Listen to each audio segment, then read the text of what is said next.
Hey, what's up? It's the Archie agent. Add a little sugar. Where to purchase real estate is often a difficult decision, and you may be one of the many people that are having a difficult time. By the end of this video, I guarantee that you'll know where to buy your next property.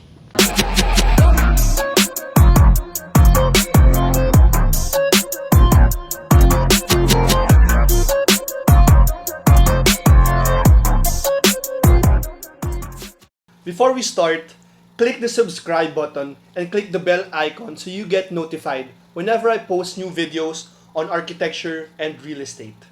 So with that, let's start. There are a lot of places we can invest in. It can be near schools, near government offices, it can be near commercial areas, or near lifestyle centers.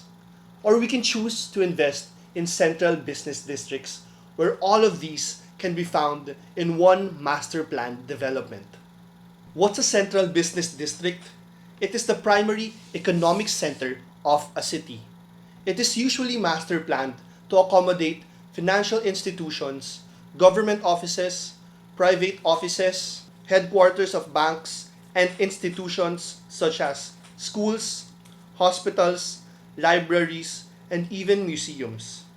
With that, let's get straight to the central business districts. First on this list is Makati Central Business District. Most of us are very much familiar with Makati. Its first establishments were the communities or the villages, like Forbes Park, San Lorenzo Village, Urdaneta Village, Dasmariñas Village, and more. The first high-rise buildings were established here in Makati Central Business District. High-rise buildings started booming in Makati, which made Makati Philippines' financial district.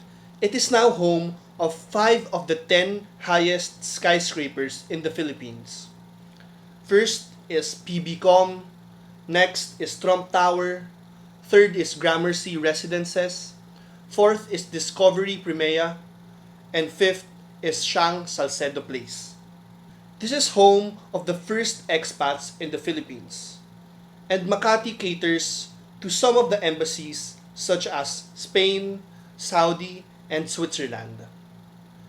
People can enter and exit Makati Central Business District through its transportation systems like MRT, P2P buses, PUVs, and hopefully soon, the first subway in the Philippines. Despite Makati's reputation, I wouldn't recommend investing in this area anymore because I think Makati has had its fair share through the years. Eventually, just like other investments, it slows down. But don't worry because there are younger central business districts with greater potential and could conform to our future necessities. Second is Araneta City, which was established in the 1960s around the same time Makati was being developed. The Aranetas, one of the first developers in the Philippines, purchased a 35-hectare land in Cubao and transformed it into one of the first 3 business districts in the Philippines: Escolta, Makati, and Araneta Center. But even though Araneta City is as old as Makati, this is still one of the better investments for majority of the middle class to invest in. It has the one and only Araneta Coliseum, which is still undergoing rehabilitation with the construction of Gateway Mall 2, and the one-of-a-kind new Frontier Theater that hosts musicals and smaller concerts. But I think what makes this a thriving CBD is its transportation hub. There are 2 railway systems, LRT and MRT. It serves terminals for UV Express and jeepneys. There are 2 bus terminals in Araneta City, and it is very close to the array of bus terminals along EDSA. Third on this list is Ortigas Center.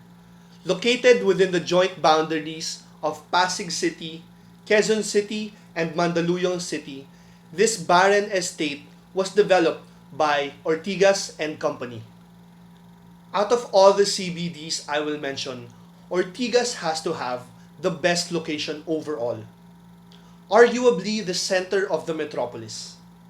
I remember a meme went viral a few months ago on which was the center of Metro Manila. And they included in the meme the stereotypes of the people living in the city. Credits to the meme owner. Hoy, di ako artsy fuckboy na lagi naka-shades. Anyway, back to Ortigas. Its transportation systems are MRT, buses, UV Express, and of course, also jeepneys. Tawag na tawag dun.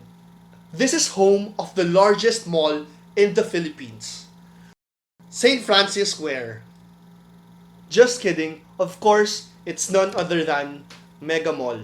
The CBD is home to both local and foreign companies like BDO, JG Summit, Union Bank, Robinson's Land, and the iconic San Miguel Corporation headquarters.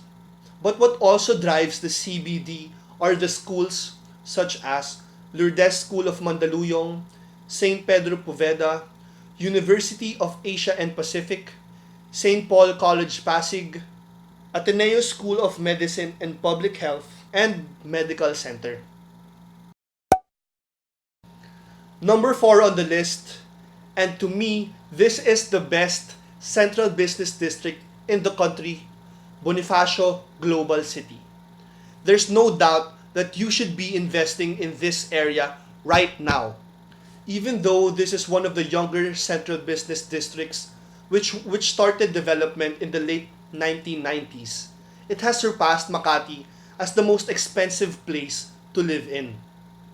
Expats, tourists, locals, and balikbayans love going to this place simply because of the amenities that BGC provides. From 4th Strip to Burgos Circle all the way to High Street.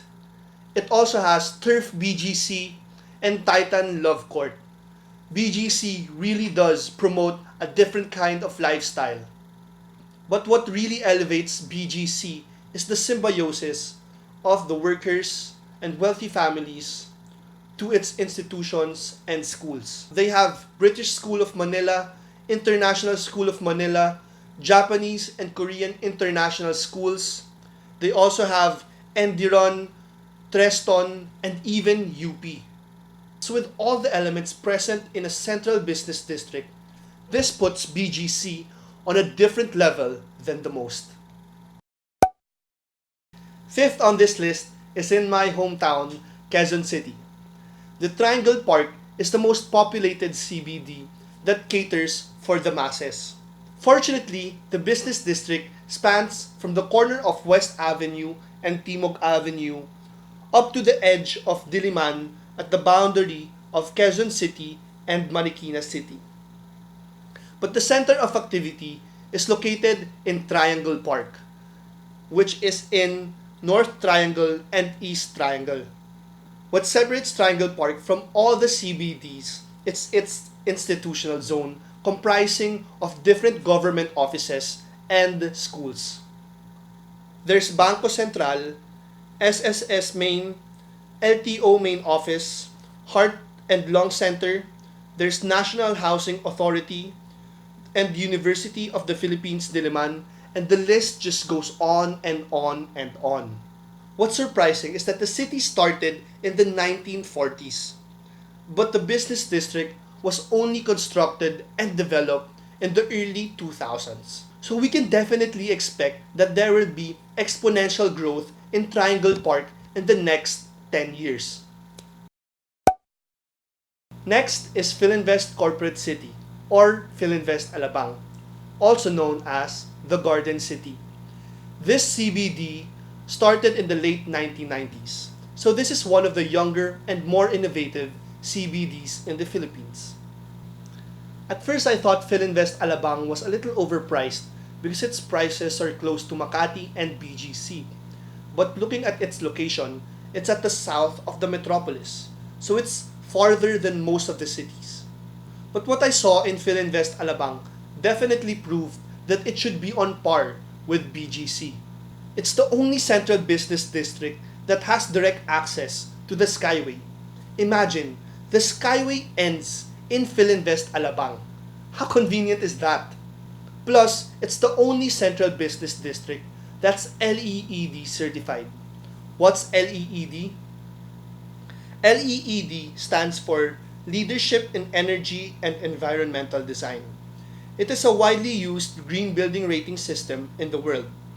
You know, when developers use green building or sustainable design in their marketing, most of the time it's just marketing strategies. LEED certification is proof that your building really is sustainable and is a green building. This is proof that Philinvest Corporate City really is a sustainable business district that does not harm the environment and promotes a healthy lifestyle. So you're not just investing in real estate, you're investing in a healthy lifestyle. Last but certainly not the least is Bay City, formerly known as Boulevard 2000. This is also one of the younger central business districts. This area is located on the reclaimed land surrounding Manila Bay, with major thoroughfares like Rojas Boulevard, EDSA, and Cavitex. Since this is on reclaimed land, you're much more prone to soil liquefaction. But nonetheless, cities or towns located in the Bay Area are very promising because you're much closer to bodies of water, therefore promoting trade. But in Bay City's case, it's the closest business district to our ports, therefore making logistics faster and easier. Major developers have already invested in this area.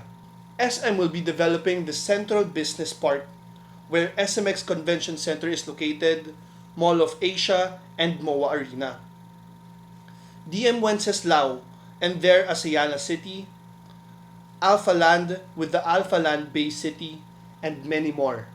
But just like Triangle Park, Bay City has numerous cultural structures such as Cultural Center of the Philippines Complex, Philippine International Convention Center, and world-class hotel and casinos like Okada Manila, City of Dreams, Soler Resort and Casino, and many more.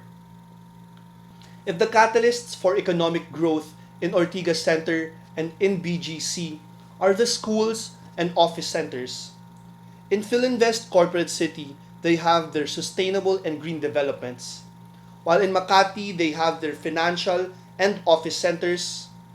In Araneta City, they have their transport hubs. Bay City has its world-class hotels and casinos.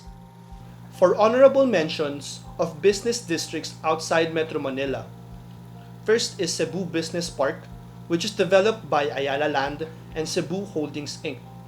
It is divided into Cebu Park District and Cebu IT Park. Next is Iloilo Business Park, developed by Mega World on an old airport, so hopefully they can transform this area into something special. Third is Nuvali in Santa Rosa, also developed by Ayala Land. This could be a prime location like Philinvest Corporate City. So these are the areas we can start looking at. Hopefully this video will help you filter out your choices. If ever you're still having problems or there's something you would want to clarify, comment down below and I'll reply as soon as possible. If you haven't subscribed, make sure to subscribe and click the bell icon, especially if you're someone interested or just appreciate architecture and real estate. Before I go, here are a few special mentions that aren't necessarily central business districts, but they are business districts here in the Philippines. Katipunan Avenue, located in Quezon City, Green Hills Shopping Center in San Juan, Capitolio in Pasig City, Greenfield District in Mandaluyong City, Libis area also in Quezon City, and Molito Alabang in Muntinlupa City.